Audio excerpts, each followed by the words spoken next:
Brockton residents, this is Mayor Robert Sullivan, and you are watching your 28th, believe it or not, 28th episode of Our Brockton. And the title speaks for itself, Our Brockton. It's our community, it's our city. And today, I'm really honored and privileged to have retired Fire Chief Ken Galligan to be here. Chief, thank you so much for being here today. Thank you. You wear many, many hats in the City of Champions. You juggle a lot of things without question, but this is a passion. Where we are today, we're up on North Pearl Street at the Brockton Historical Society, and right next door, of course, is the Fire Museum. Chief, do you mind just telling those watching today what the Historic Society means to you and why you aren't, golfing or fishing? You're engaged in community, right? So why are you doing this, and what is this all about? Well, I tried golfing years ago, and I could never make the ball go where it was supposed to go, so I kind of gave up on that. I caddied at Thorny Lee as a kid, but I never took up golf. I took over as president up here last December when the past president had to kind of resign because of COVID and problems, responsibilities at her other job. So I was kind of put into this position. And as far as the Historical Society is concerned right now, my focus is to preserve the history of the city of Brockton. There's a couple of things that I really need to focus on because the Historical Society kind of waned in the last number of years. A lot of the founders of this operation have passed on, and we got to get another interest in here. So I need to do some work on financial stability. We need to have people step up to the plate to make some donations. We are requesting donations. We get no funding from anywhere except donations, and we're asking for $25 from either individual or family, and hopefully maybe $100 from businesses. A number of businesses have made very substantial donations to this organization, so financially we are in better shape than we were last December. The other thing I'd like to do is to kind of diversify and get away from just so-called past history and dwell on what has happened in the city of Brockton from the 1800s, the 1900s up till today. We have a rich history in the city. There's a lot of things that go on in the city that have gone on that is not taught in schools anymore, and the only way you're going to get it is to pass it on. So I'm hoping to get a number of volunteers and people that will get involved with this operation so that we can pass this on to future generations. So I don't intend to be here all that long, but I want to kind of steer the ship in the right direction right now. And I've got some very good help right now. I got Archie Gormley as my vice president. I got Bobby Wood, a retired firefighter who is my treasurer. And I think the ship is starting to sail in the right direction. But we do need people who want to get involved to help us keep this place open. We're open on 2 Sundays a month, the second and fourth Sunday afternoon from noon till 3 o'clock, 4 o'clock, depending on how many people are in here. However, if there was a group or some people that wanted to come in to see it, we can open up and do a private presentation. But we can only open up 2 days a month simply because we just don't have enough people to do all the work that needs to be done here. Yeah, Chief, you're doing a fantastic job. I mean, I served on this board for 2 years with you, Yep. And it was hurting financially, to say the least. So you've really come in, you've been able to bring in sizable amounts of financial donations. Of course, you're always looking for more. Other than money, what if people are interested in donating? Hey, my great-grandmother had Brockton history artifacts. Like, would the society come and consider receiving those? Like, how does that work? If someone was interested in potentially making a donation of not money, but actually physical goods to be on display? We get those donations. We get the request to donate things to this museum, and we look at all of them, and most all of them we're interested in taking in.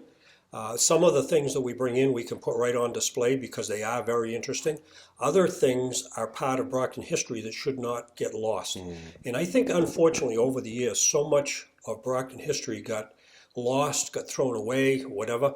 So I would encourage anybody that has any memorabilia of the city of Brockton that they think may be worthwhile to preserving. Certainly we would be the place that you would want to come to. And like I say, most everything that we get in, we do accept. Yeah, and I mean, if you haven't been here, I would encourage you to please come up here. I mean, it really is a museum. My wife's grandfather owned Louise's Shoe, and there's some cobbler tools here that he donated. So anything that you may have in your possession that you wanted to be looked at for the next generation of Brocktonians, please take Chief up on his suggestion. With that being said, how are you looking to get new members, specifically younger folks? How are you doing that right now, Chief? Well, we have put together a letter that we are going to be sending out to a large number of people in Brockton. And in that letter, we're encouraging them to make a donation so that we can survive and also to get involved. I have put the burden on all of my board of directors that I want every one of them to bring a new member in. Good. So that will start the roll there. In years gone by, we used to bring students in from particularly the Kennedy School. They used to do a field trip every year and come up to the Fire Museum. And they would do the Fire Museum and this museum, and then we'd swap around. So I think it's good for the school kids or some organization where there are youngsters involved to see what's up here and see what there is for Brockton history. And somebody that's probably in junior high school or even high school would probably learn a lot if they came in to see what we have here.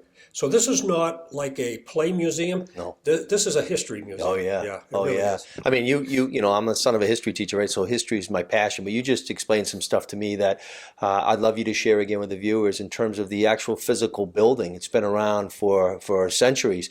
Do you mind just giving a quick historical synopsis of this building? And if you don't know where it is, if you're driving down Pearl Street, actually going towards Stoughton. It's on your left after Melrose Cemetery. And again, the fire museum is here in the parking lot, a little bit pushed back. And then you'll see the old Historical Society, the white building. Could you tell people about the history? Because it was amazing to me what you just shared. Yeah, the original house over here was built in probably the middle to late 1700s. And then our records indicate that probably around 1808 there was an addition that was put on the building. So the building was a farmhouse. There was a huge barn out in the backyard. There was a garage. So a number of people actually lived in this house over the years.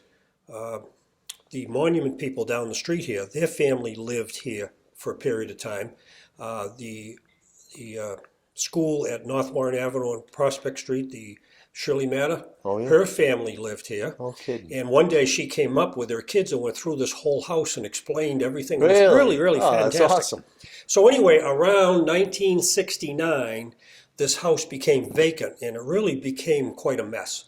And the Historical Society started in 1969 and they started meeting at the Brockton Library down on Main Street. The city offered this building to the Historical Society if they wanted it. Well, after a period of time, they decided they would take it.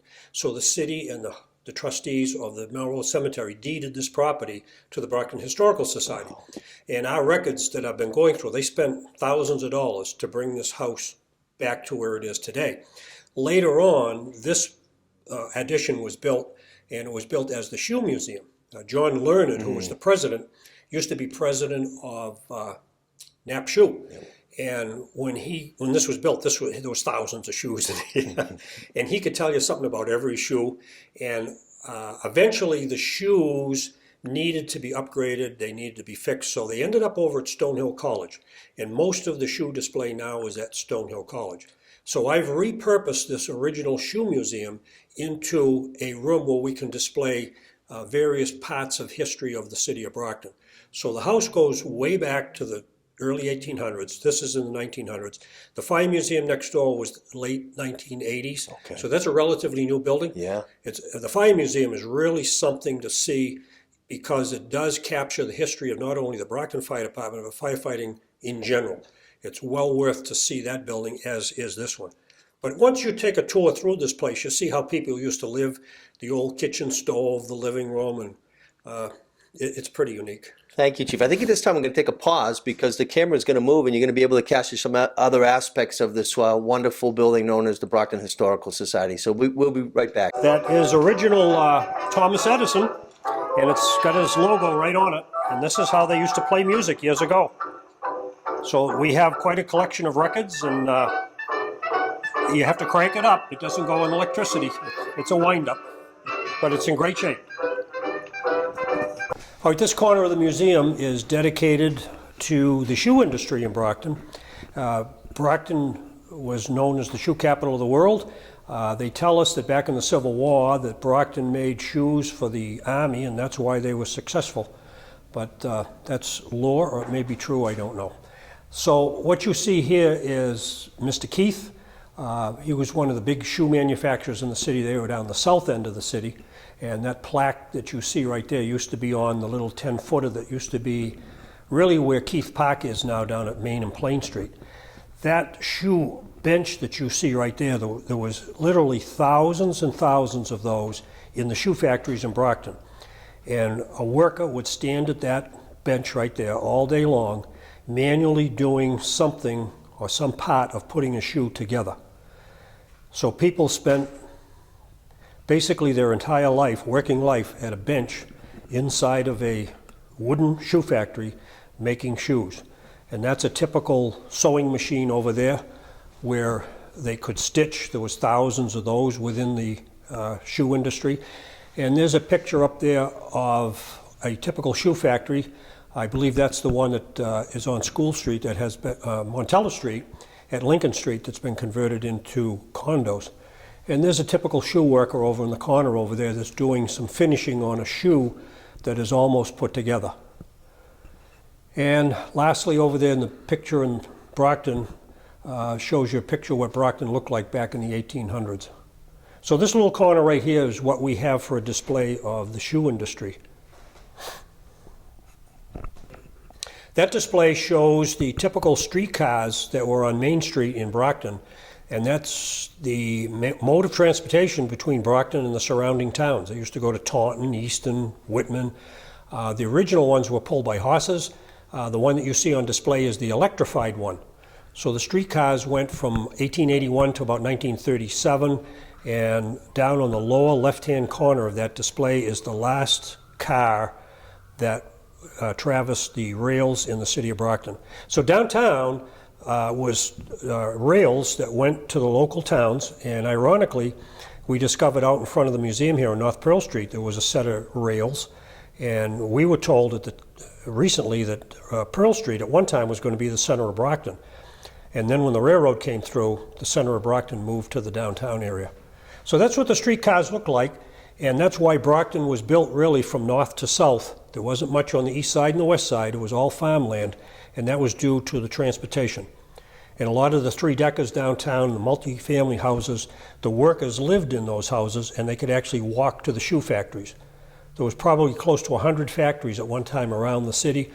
Many of them were in residential areas, and it was easy for the people to actually walk from their house to the factory. So if you lived up on the west side or the east side, you had to own a horse if you wanted to go anywhere. All right, the centerpiece of this room is the section of the Liberty Tree that used to be located on Main and what we called High Street at the time, right opposite L Street.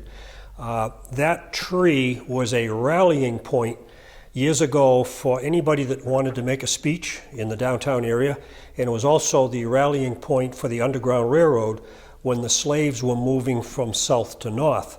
This tree stood there for many, many years, and recently in the last 25 years, I guess it got to the point where it was going to fall down, so they had to take the tree down.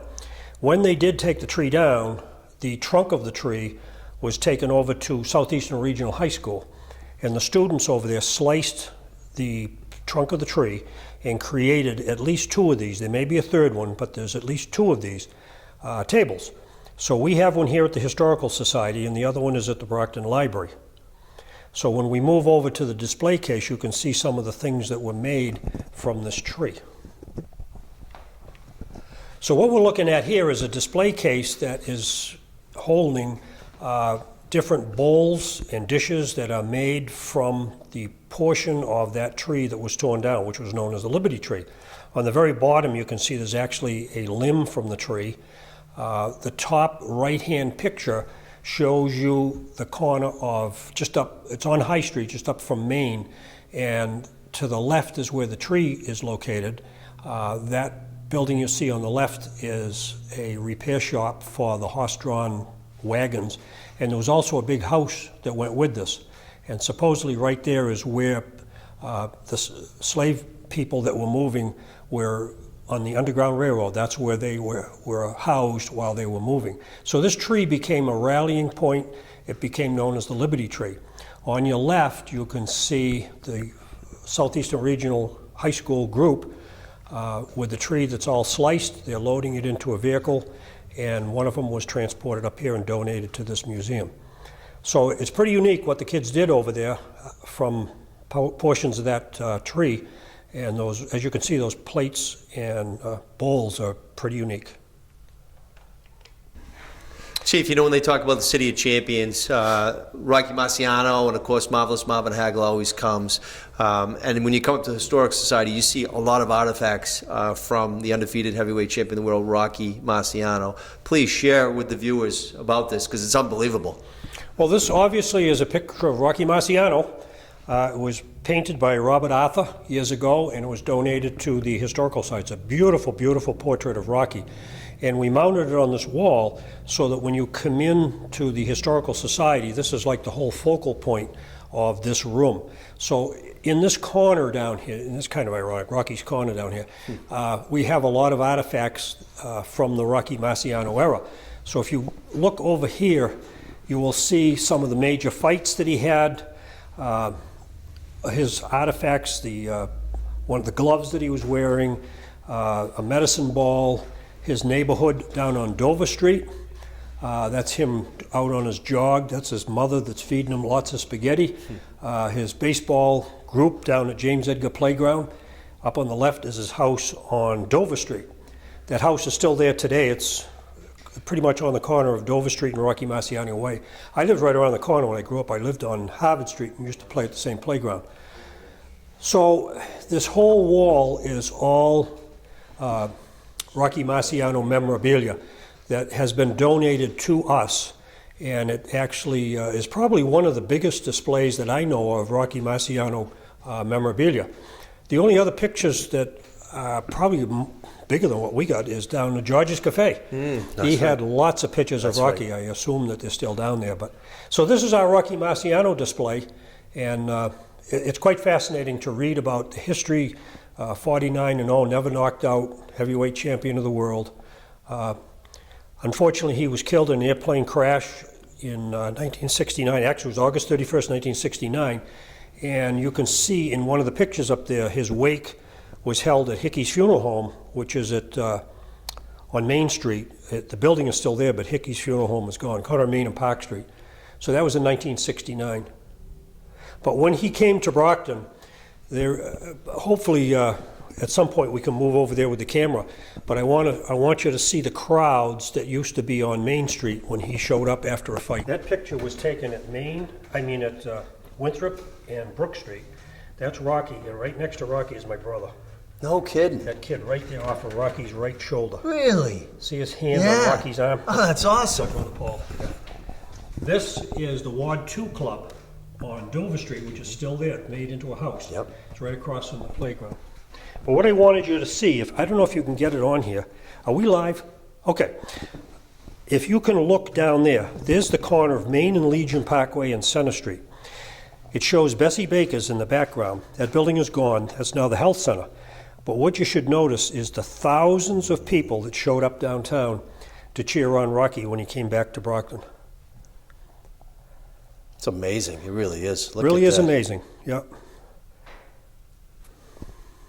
Yeah, this is great, Chief. I mean, this is, I don't think the Boxing Hall of Fame would have as many artifacts as we have here at the Historic Society for, again, the only undefeated heavyweight champion of the world, our own Rocky Marciano. And I know in the corner you also have some photos of, in my humble opinion, the best middleweight champ of all time, Marvelous Marvin Hagler, who we just lost this year. But Jensen, if you could just show again the viewers, there's a really great display for Marvin Hagler as well.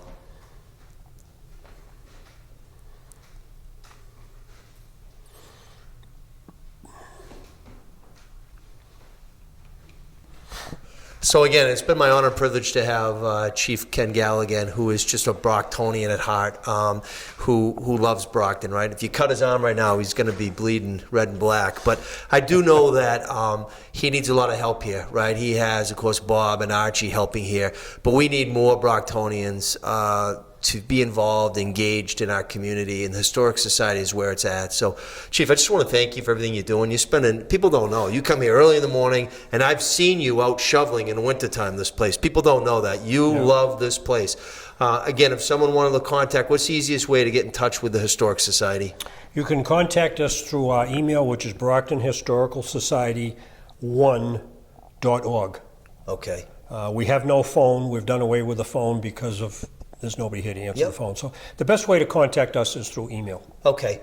And again, what Chief said is true. I mean, if you had a Boy Scout troop or, Cub Scouts, Girl Scouts, if you wanted to come in and get a private tour, they do have the ability to do that. So, again, I just want to thank you, Chief, for everything that you do. Thank you. Honestly, and I want to just thank you all for watching our Brockton 28th episode. And this was really an important one. History of Brockton is key. We have to learn from our past to forge ahead in the future. So, again, thank you, Chief, for your time. And, again, I encourage everybody that watches this, please come up and visit the Historic Society and the Fire Museum here on North Pearl Street. Thank you.